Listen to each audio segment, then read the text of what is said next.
Yelah, saya pun tak nak. Siapa yang tak nak duit? Siapa yang tak nak untung? Saya lagi nak. Kan?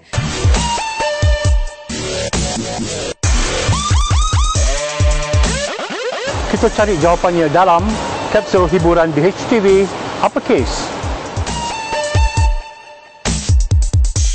Assalamualaikum warahmatullahi wabarakatuh dan salam sejahtera diucapkan kepada penonton kapsul hiburan BHTV Uppercase. Bersama dengan saya Farihat Syarah Mahmud atau Bobo, dan selebriti Uppercase minggu ini adalah penyanyi, pelakon dan usahawan terkenal Ifah Razia. Apa khabar Ifah? Baik, Alhamdulillah. Hari ni sihat. Sihat Alhamdulillah. Sihat. Nampak berseri-seri hari ni.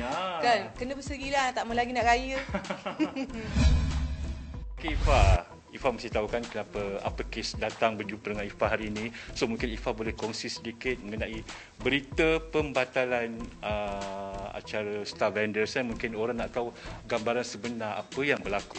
Sebenarnya Star Vendors Mega Raya Fest 2021 yang sepatutnya akan berlangsung pada hari ini 7, 8 dan 9 Mei, kita tak batalkan. Kita tundakan tarikh. Wilayah Persekutuan mengadakan PKP. So banyak yang tak boleh bergerak datang ke sini.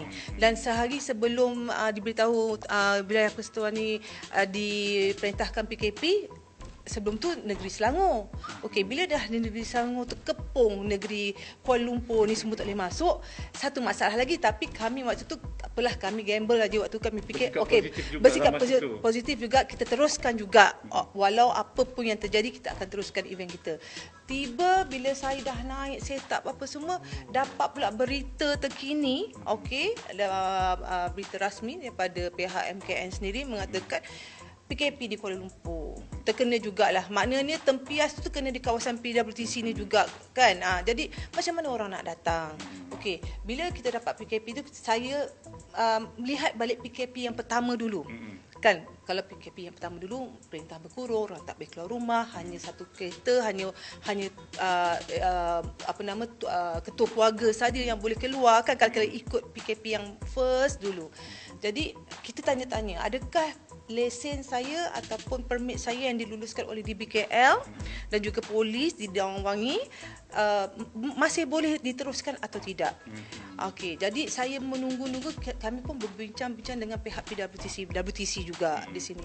Jadi mereka pun tidak tahu, masih tergantung lagi jawapan, tak tahu macam mana SOP-nya.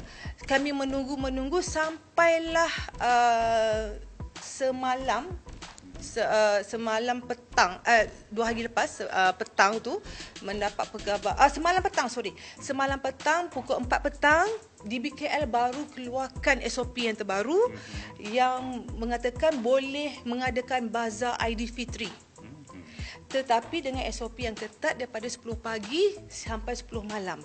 Saya terfikir, okey, kalau nak buat 10 pagi, orang takkan datang siang hari untuk nak bershopping raya. Okey, masih lagi hari ni, kira hari Jumaat ni masih orang bekerja lagi. Takkan ramai. Okey, macam biasa. Yang akan ramai nanti lepas orang berbuka puasa, lepas sembahyang tarawih. Habis kalau kita dah buka puasa, dah sembahyang tarawih, dah pukul 9.30, pukul 10 nak tutup. Macam mana ni saya nak cakap pada vendor saya. Dan sebelum yang saya dapat lulus permit saya di DBKL apa semua dengan lesen daripada IPD Dawang Wangi, mengatakan masa beroperasi daripada pukul 10 pagi sampai 2 pagi. Sebelum ni ada event juga raya dijalankan di sini. Masa tu tidak ada PKP. Okeylah kan. Jadi kita seronoklah daripada mula-mula dulu SOP ni pukul 10 sampai pukul 12 dilanjutkan 2 pagi. Okeylah, itulah besar rahmat. Tetapi daripada 2 pagi diturunkan sampai 10 malam. Macam mana kita nak berniaga? Macam tu saya bukan pentingkan diri saya, tahu Bobo. Saya kalau pentingkan diri saya, kiranya saya dah ada untung dah. Saya buat ni kan sebab vendor bayar saya dah ada untung kat situ, betul tak? Kalau saya tak buat pun saya ada untung, saya tak buat pun saya ada untung. Tetapi saya tidak selfish, tidak pentingkan diri sendiri. Saya memikirkan apa nasib vendor-vendor saya, usahawan-usahawan saya ni yang dah menyediakan barangan mereka untuk dijual yang berpuluh-puluh modal ribu ni dah banyak kan. Macam saya hanya dapat membantu memulangkan atau refund balik duit sewa tapak mereka di sini. Macam Ifah sendiri berat tak rasa nak buat keputusan untuk kata orang menangguhkan benda ni dan nak inform pada peniaga yang mungkin diorang dah menaruh harapan yang tinggi untuk kata orang nak menjana pendapatan dengan program ni Ifah? Itulah memang nak cakap berat lagi mata tu memandang kan, walaupun bulu mata saya ni berat lagi bahu saya memikul. Kan benda ni saya nak cakap dengan mereka. Dan bila saya fikir-fikir balik secara neutral, saya buat undian voting. Okey, saya buat voting di antara, kan kita ada usahawan selebriti dan juga kita ada usahawan yang biasa. So, dua kumpulan berbeza ni saya voting mana nak ditunda atau nak diteruskan event ni. Saya tak kisah sebab apa, kuasa adalah di tangan voting tu sendiri. Majoriti siapa yang paling tinggi saya teruskan.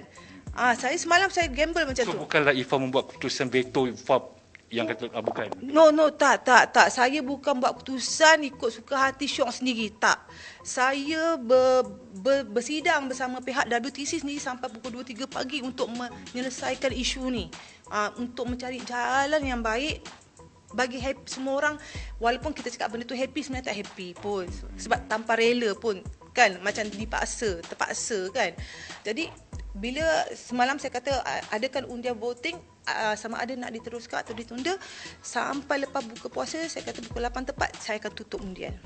Pukul 8 tepat malam tadi saya tutup undian, di mana saya tengok voting untuk ditunda tu lebih tinggi daripada untuk diteruskan. Jadi tak salahlah dengan keputusan saya yang saya buat sebelum ni.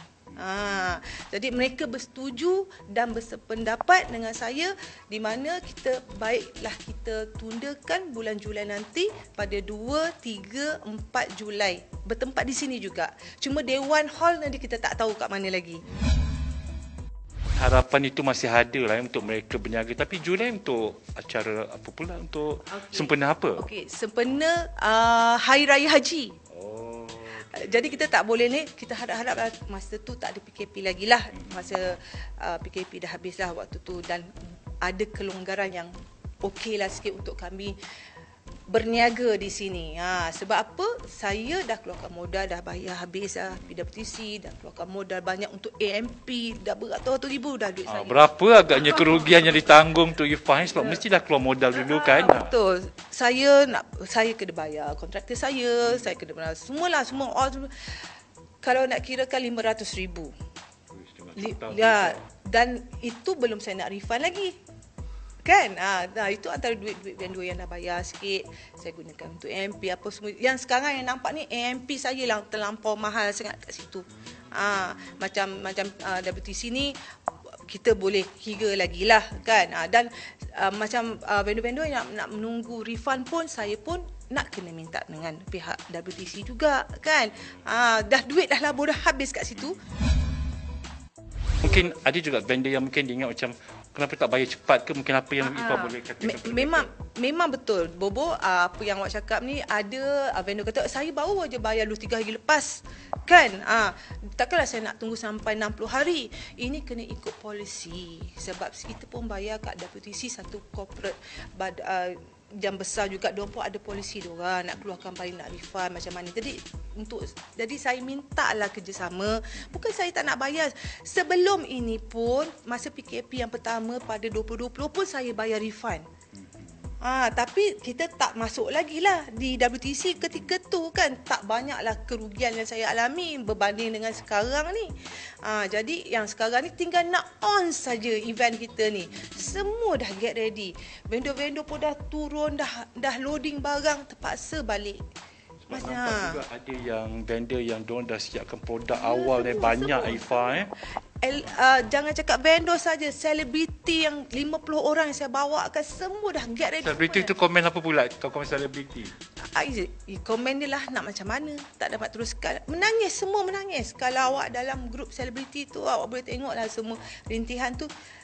Yelah, saya pun tak nak. Siapa yang tak nak duit? Siapa yang tak nak untung? Saya lagi nak. Kan? Siapa yang tak nak? Tapi disebabkan keadaan dan masa yang sangat terhad, yang sangat orang cakap kita bukan shopping mall.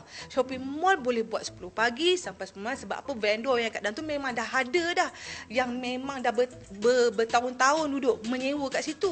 Kita hanya sewa di WTC ni hanya 3 hari sahaja. Dan 3 hari nak daripada 10 ke 10 malam tak berbaloi dengan apa yang saya bayar, saya keluarkan sebenarnya untuk pihak saya. Dan saya haraplah suara kami ni, saya mewakililah usahawan saya di luar sana, ingin mencari pampasan lah. Kita orang nak sekarang ni dorang minta saya minta pampasan kepada government. Okey, macam dorang tu saya boleh bayarkan untuk macam bus. Okey, saya refund balik. Itu memang saya, tanggungjawab saya. Tetapi pampasan untuk barang-barang yang mereka dah siapkan tu takkan saya nak ganti rugi. Kan, sedangkan saya pun dalam kerugian sekarang ni kalau nak ikutkan, betul tak? Jadi benda ni yang kami nak bersama, nak bersuara, nak minta pada kementerian, usahawan dan koperasi untuk bagilah kerjasama, bagilah peluang kepada kami untuk bagi pampasan. Sebelum ni kami dengar Negeri Selangor bagi pampasan kepada Bazar Ramadan, kan, Bazar Adipati Usahawan yang mana-mana berniaga. Tapi kami ni, nasib kami ni macam mana? Kira dugaan tu bersaifah juga pada Ramadan kali ini, boleh dikatakan begitu? Betul. Kalau nak ikutkan, orang suka nak tengok saya rebah apa tu, tapi alhamdulillah saya tak rebah sebab apa? Boleh katakan semua 100% semua positif. Bukan positif COVID positif.